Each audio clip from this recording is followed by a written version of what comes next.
Mesdames, Mesdemoiselles et Messieurs, merci de suivre Contact Pro Live. Je suis encore ravi, une fois de plus, d'être devant vous pour vous présenter un nouveau numéro. Ce numéro va être essentiellement de répondre à certaines questions que vous m'aviez posées. Et vous m'avez demandé vraiment, en tout cas il y a beaucoup de questions que vous me posez sur les consultations populaires, qu'est-ce que je trouve, quel est mon point de vue sur ce qui se passe, est-ce que je pense que ça peut aller loin ou est-ce que ça... Bon, d'abord, avant d'aller un peu plus loin, excusez-moi qu'on puisse prendre les titres à la une des journaux qui ont paru sur Internet et puis nous revenons tout de suite après.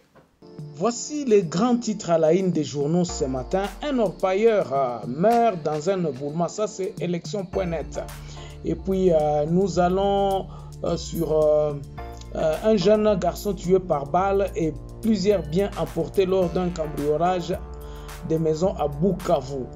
Actualité.cd parle de la RDC consultation. Je soutiens tout dialogue entre Congolais, affirme Bemba, qui sera reçu cet après-midi.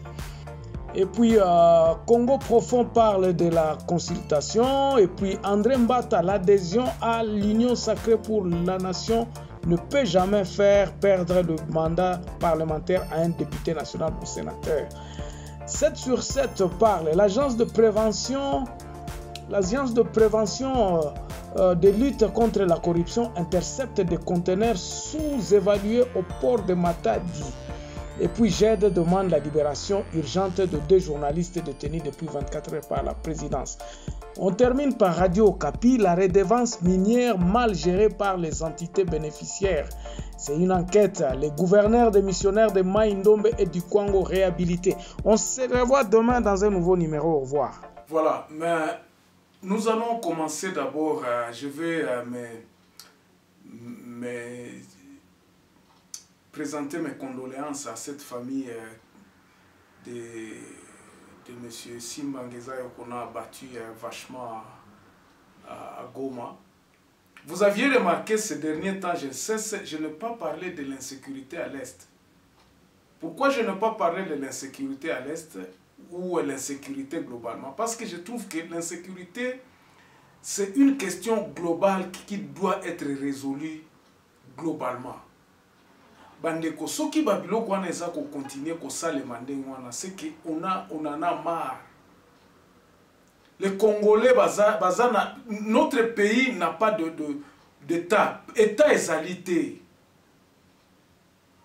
Et puis nous ne sommes pas conscients de cette histoire-là. Tous conscients Congolais, tous conscients. Nous sommes en train de nous distraire dans des choses qui ne construisent pas. Biloko belé toza na kati lelo oyo eko memamboka ici à mon côté parce que nous ne voulons pas voir le fond. Lelo oyo tokomi na consultation populaire de consultation à la président de la République. Ne vous ai-je pas parlé de la constitution qu'il fallait absolument que mon conseiller a se basé dans ce que le peuple veut. Bandeko, total anano, c'est ça la consultation à partir de Kinshasa, n'est-ce pas? Muto azana aru, muto azana boiken kuna na nani na beni, muto azana ingende. Est-ce qu'il est concerné par cette histoire-là? C'est pour cela moi je vous disais que ekosimba nango tesoki azaka kawana vandi azoe benga ba médecin. Ça concerne Kinshasa, batu bazoya kuna batu bazoya na ba problème na bango. Oh biso ba médecin tolobi boy, oh biso ba médecin totali, oh ba avocat. Ce n'est pas question de ces confessions-là. Le problème n'est pas là, à ce niveau-là. Le problème, c'est le pays en entièreté. Pays des photos total en. J'avais dit ici, il y a Mobutu, ma consultation populaire à Mobutu. Nous avions assisté. Et nous avions tout ça là, réunion avec étudiants.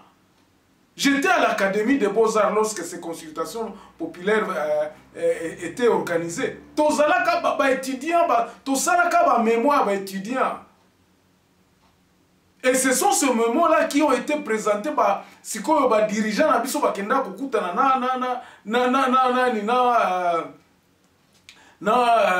batu ya comité central ya MPR babiloko moko andengona. Certains ont été même reçus par le président de la République pour remettre ba mémoire. Mais ba mémoire ezalaka, ezali, les annales sont là, l'histoire peut nous. Si nous interrogeons vraiment l'histoire, likamwana ezosalem. Mais les lois au kosala lobby au sali consultation à Kinshasa ça ne concerne pas à Kinshasa. Le peuple du Congo, ce ne sont pas seulement le peuple bazanakin. Les résolutions qui sortiront de cette consultation-là, il y a le président de la République, Félix, et Kozalaka concerné Kinshasa. Parce que Moutou Azana Ouvira, ils ont concerné, Banyamulenge, ils ont concerné Bangote.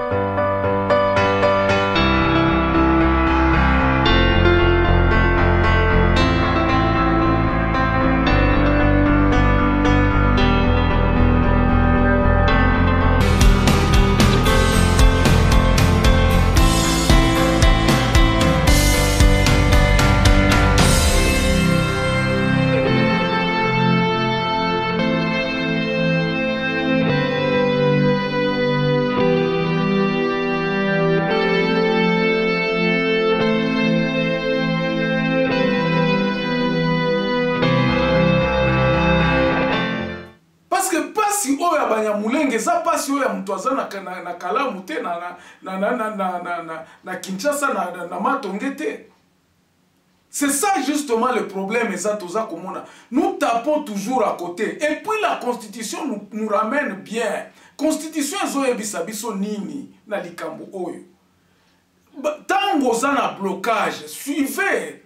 Bon, enfin, je ne sais pas, je ne peux pas être prophète de malheur ou quoi que ce soit. Peut-être que dans le background de Balobaka, président Azana Makandizine Mususu, oya kosala peut-être que eko concerné bato ya Mobaimbongo pe, batu ya Mbandaka, eko concerné bango. Parce que problème otoza nango lelo, concevoir pas la paix, c'est problème ya mboka na biso, l'unitarisme nous tue. L'unitarisme nous tue. Et c'est ça que nous devons démanteler. Pouvoir, il faut. Ce qui le président Lingia Sala bien, qu'on entame la réforme de l'État. Dans le fond, ce qui te refondre l'État, te sali penza te robi bon, tu nyoso tout basa, baloba. Les gens à partir de banani à bas territoire, qu'on fasse des manifestes à bas territoire, batuba qui ne koyoka na bas territoire na bango. Le consensus ne viendra pas de Kinshasa. Ça, c'est l'idée du colonialiste d'être centré. Il y a Kosala Babilo qu'on se ça directement quand à Kinshasa. Mais voilà, nous ne sommes pas capables de faire ça. Nous ne sommes pas capables. Botindi Bakuluna na Lomami. Vous ne savez pas que là, vous allez encore augmenter. Donc, Botindi Sikoyo, Batuoyo, donc vous envoyez les gens à la mort là-bas. Botindi sécurité kuna. Pourquoi je dis ça? Parce que même les rebelles que vous la semaine passée il y a eu des vidéos qui ont circulé. Oyo bato ya nani ya Kodeko bazakoloba ke no ba négliger biso. Donc, vous n'avez pas un plan global à Babilo Kouana. Nous devons refondre cette République démocratique du Congo. Que les gens qui disent que non, balkanisation est salement en Kala. Parce qu'il y a certaines personnes qui me disent que non, balkanisation est salement Kala. Tant que les Kassaïens ne pas accepté au Katanga, donc c'est une sorte de balkanisation. C'est comme ça qu'ils appellent ça. Donc, Babiloko Tozolo Balelo, il faut essa les manandenge nini. Nous devons absolument, il faut tout ça la yangona ndenge ke résolution otokosala ezala et impliquer tous les Congo. Et implication communication ya bato wana ekouta wapi il faut bato na base baloba médecin oyo oza komona ye avivaka na Kinshasa azolobake non biso bamédecin bafutaka biso te bani est-ce que c'est ça le fond du problème baavocat o non biso awa métier na biso est-ce que baavocat wana bazalaka na malemba nkulu. Nous devons faire parler les territoires. C'est ça le problème. Qu'on ne se voile pas la face, et ça n'est pas facile. Qu'on ne se voile pas la face que non, la solution est qu'on a Kinshasa, la solution est qu'on a dans l'intérieur, là où est la base. Batuna Batuba Vanda, les 145 territoires doivent se mettre d'accord à Koloba. Ah, on a territoire Nabiso. Voici, nous sommes par exemple à 200, à 300 na territoire Nabiso. Ah, toza na hôpital mi balé. Ndengeni ni photo ça la poto za na 20 hôpitaux pour ndengeni. Nous avons besoin de quoi? Et qu'est-ce que nous avons? Comment est-ce que nous pouvons travailler pour que toza la to bongisa ah ouais pas Nabiso? Tant que l'on connaît que ça le matin, tozo linga kaka to maintenir kaka pouvoir ezala na Kinshasa, nous n'irons nulle part. Et là, on a ça comme martelé chaque jour parce que je suis convaincu que Kinshasa jamais qu'on résoudra un problème oyo ya Beni. Kinshasa ekozwaka solution na insécurité za na kati ya parc de Virunga. Et jamais. Vous avez vu des promesses que le président a continué à Koloba. Promesse. Pourquoi? Parce qu'il n'a pas le moyen de sa politique. Yebisa batuba solo la batala ndenge nini makamwango zepa na bango pour baluka solution. Boye la biso ba solution. Il faut faire parler les gens qui sont à l'intérieur. C'est là où est la solution. C'est là où viendra la solution. Batuna batuba yeba balobi bon ok. Maintenant c'est intellectuel congolais asa la kaneva moko Koloba. Vous allez faire comment? Comment est-ce que vous allez vous prendre pour vous identifier? Parce que elo comme sous ces belés anini parce que tout ça na politique à identification té. Et la politique de l'identification ne peut pas commencer à Kinshasa. Il faut que les gens qui sont sur terrain, bato baza kuna na mboka kuna na intérieur du pays, ne ba koyeba ba koloba ke non awa biso toyebi tokosala identification na biso boy. Ne partez pas, ne nommez pas les gens à partir de Kinshasa ba kendo sala identification na Maniema ou bien na Kindu. Non, il faut que ba tu a Kindu ne ba identifier ba niene bazalaka kuna. Après iwane kosalema après les états généraux ya ba territoire. Ba états généraux ba territoire et salemi batu na ba territoire bazui chaque territoire ezui soki délégation ba ke na province ba soumettre ba biloko na bango ba lobi ba résolution na biso yango province siko ndeko ya par exemple na niveau national ya koloba bon voici ce que nous avions vu na province batu ba lobi boy na province ce n'est pas Kinshasa oko recevoir ba médecin oyo ya Kinshasa bon ba médecin o ba sala ka bazo sala na nani na olo mami. Est-ce qu'ils ont le même problème avec le médecin de Kinshasa? C'est ça que je me dis. Même consultation au président Zosalango, et Zanango forme moko boye et comme Isabiso et Sika mon côté. La refonte de l'État doit commencer par les États généraux. Il y a base. Si vous voulez rétrocéder le pouvoir à la base, à ce moment-là, les gens adhéreront. Non, Bisomoko maintenant. Nous devons travailler, nous devons contrôler et nous serons contrôlés par la capitale peut-être. Mais oh balobi capitale bandasuko comme non, il faut ba yeba nini yango ezalaka pa na bango po ba yebisa capitale que non biso nous appartenons à la République démocratique du Congo. C'est ainsi, bon, voici notre sécurité, voici l'armée Nabiso, il faut identifier Bango. Nous connaissons ici dans les villes en Afrique du Sud, où quand vous quittez Johannesburg pour aller à Pretoria, au coup de la police est changée, banani na Bango, couleur ya mituka, babilo comme sous échangé. Aucun na Eastern Cape, c'est la même. Izakara, tozana kati Afrique du Sud, mais au coup kuna au sentir que non, à Ozana Mboka, mais au commis la province Moussoussou. Mais chez nous, ça ne se passe pas comme ça. Et si le pouvoir n'est pas encore rétrocédé, c'est pour cela que vous allez toujours promettre, bah, tout, il faut pas ça là.